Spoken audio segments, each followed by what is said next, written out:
Bonjour à toutes et à tous. Nous venons de rentrer dans notre 4e semaine de confinement. Nous traversons collectivement cette période avec courage et détermination. Mais nous nous devons d'être exemplaires et solidaires.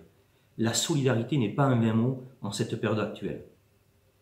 Soyons conscients que cette crise sanitaire sans précédent n'est pas terminée. Nous continuons et nous continuerons à aider les personnes âgées, les personnes seules et les plus démunies, ainsi que toutes celles et tous ceux qui nous en feront la demande. C'est pour moi aujourd'hui l'occasion de rendre un hommage appuyé aux personnels municipaux et du CCAS, qui dans l'adversité, de par leur présence et leur détermination, permettent la continuité du service public auquel nous sommes tous tant attachés. À ce titre, et depuis le 17 mars, date du début du confinement, l'équipe municipale qui m'accompagne est à pied d'œuvre à mes côtés.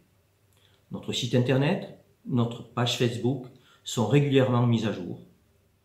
Comme je vous l'avais indiqué la semaine dernière, et depuis lundi, les équipes des espaces verts interviennent sur certains sites dont la végétation nécessite une action. Bien entendu, les règles d'hygiène et de sécurité ainsi que les gestes barrières ont été mis en place. Dernièrement, la fin du confinement a été évoquée alors même que la date butoir du 15 avril approche. Dans le contexte actuel, il est probable que cette date soit prolongée. Aucune information de l'État ou du gouvernement ne permet de réfléchir à une stratégie de sortie de crise. Mais si cela doit en rassurer certains, nous serons prêts. Même si notre territoire semble épargné, le virus continue sa progression. Les chiffres en attestent. Il est donc de mon devoir de vous rappeler que seul le confinement peut ralentir l'avancée de ce virus.